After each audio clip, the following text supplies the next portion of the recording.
Yo, what's up, everybody? Thank you for tuning in to yet again another fantastic podcast. It's your Caped Crusader, Cody, and we are keeping it geekly. Yes, this is your number one stop for all things geek culture, from comic books to video games and everything in between. And we have some really awesome news, ranging from leaks of The Last of Us Part 3 to a new Xbox Gold subscription and more, plus some fresh Marvel comics right off the press. So without further hesitation, let's go ahead and dive right into that geek world and see what's buzzing in this week in geek.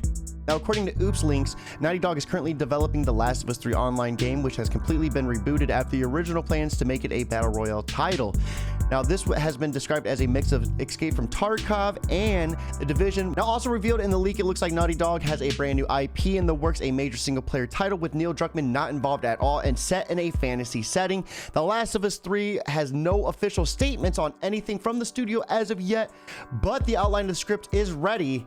But there's a lot going on at the studio. It's also mentioned that it's possible development will begin faster than expected due to the studio's expansion. Now, having played both The Last of Us Part 1 and 2, I am kind of interested in the script for Part 3 and seeing where the story could go. But more importantly, let's see that multiplayer. Hopefully, they do us some justice. Since The Last of Us Part 2 didn't have anything, I hope we're going to see some pretty big improvements, especially since it's hinted that it'll be Escape from Tarkov mixed with The Division. Now, with that being said, we're going to be moving on to our next piece of news, and this was something that I dipped upon a little bit last podcast. It looks like Xbox Game Pass could be getting combined with Xbox Live Gold in response to PlayStation Spartacus. Now, in the past, we've seen Microsoft up the prices of Xbox Live Gold in a clear effort to push gamers towards the Xbox Game Pass Ultimate, with the plan ultimately receiving a lot of backlash.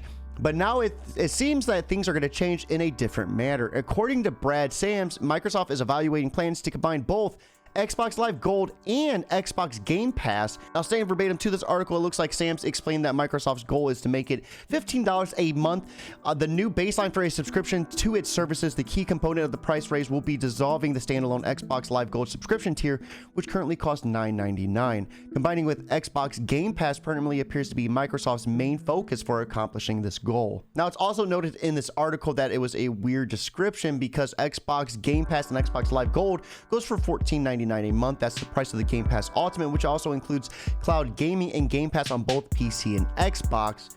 But it's then mentioned that he was maybe perhaps trying to say that Microsoft will be raising the current price of Xbox Game Pass Ultimate and creating a new tier at $15 a month that only includes Xbox Game Pass for console and Xbox Live Gold.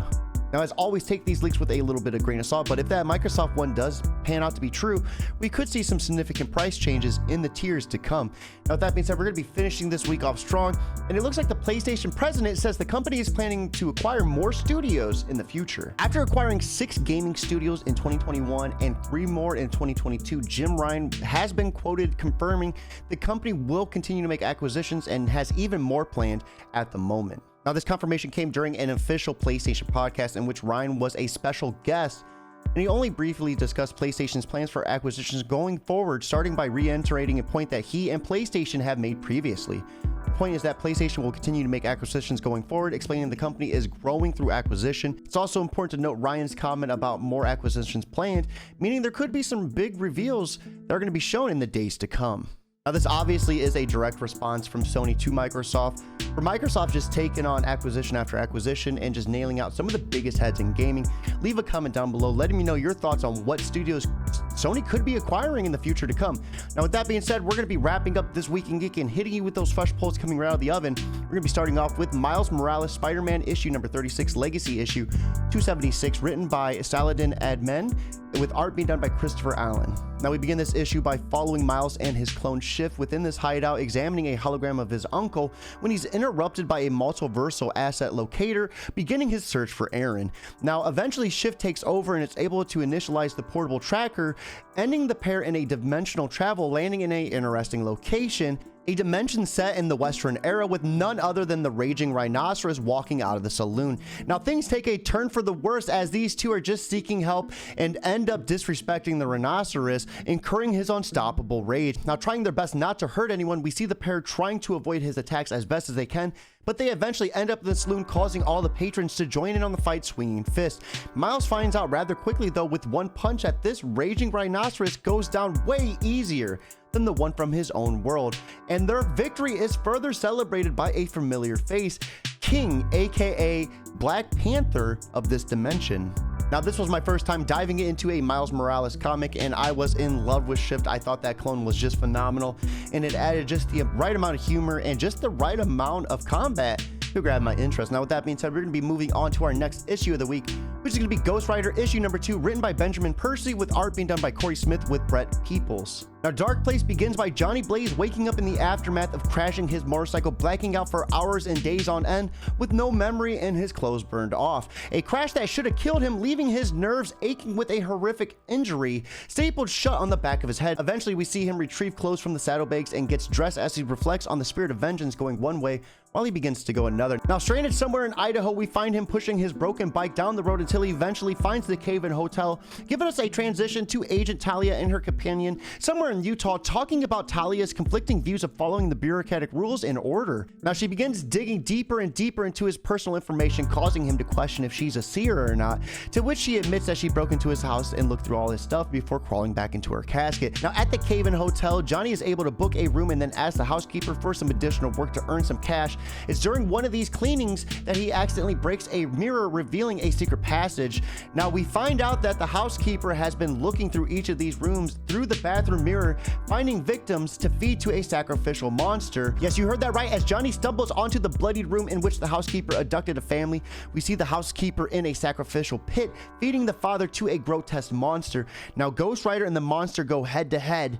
And as Johnny kills this beast, he wants everyone to know that Ghost Rider rides again. Now, being that this is my return to Marvel, this is the first time I've read Ghost Rider in some years, and man, this was gripping. I love seeing Johnny Blaze once again coming back to life as Ghost Rider, and just seeing how grotesque and like graphic this comic really was. With that being said, though, we're going to be hitting you strong with our last issue of the week, which is going to be The Amazing Spider-Man issue 93, Legacy issue 894, written by Zeb Wells with art being done by Patrick Gleason. Spider-Verse Spider begins with Ben Reilly having a conflicting flashback of a confrontation with Mary Jane, intertwining with one of Peter Parker cleaning out an attic before focusing on a family picture in which the faces begin to blot out before coming to holding a stinger by his shirt, asking where Maxine Danger is. Now, Maxine is the leader of the Beyond Corporation superhero program and also the one that's been messing with his memories, but these two refuse to give up her location. Now, after he's able to work through them, we transition to Maxine and Marcus conversing on the Beyond's capabilities to survive this incident after scrubbing Spider-Man completely from their image. Now, it's during this talk they realize Peter Parker is also on his way, and they make a plan to kill 2 spiders with 1 stone. As we see Peter talking to MJ about how Ben left her alone with the Queen Goblin, we see Ben also enter the lab to confront Maxine, and it's here we see just how manipulative she really is. Now, she presents Ben with a machine that is going to give him back his missing memories unless Peter Parker doesn't want to help him. Now, Ben intends to get those memories back by any means possible, and we see this happen as they fight to the apparent death, but we are left with a cliffhanger. But it is short-lived as we see the aftermath of their fight and Ben Reilly's supposed death come to light in fruition, a rather villainous creature called Chasm. Now, while I have not been well-versed in Marvel Comics lately, I have heard the bustle of what they were going to do with Ben Reilly's character, and holy crap, I did not imagine they were going to kill him off and bring him back as a villain. Now, with that being said, we are going to be wrapping up our podcast for the day. Be sure to check me out on all of my respective social media platforms and hit me up on YouTube for all those indie comic creator interviews. We are pumping them out left and right. And this whole entire week, we are lined up with indie comic interviews all the way up until Saturday. With that being said, guys, I hope you have a fantastic Tuesday, but most importantly, keep it geekly.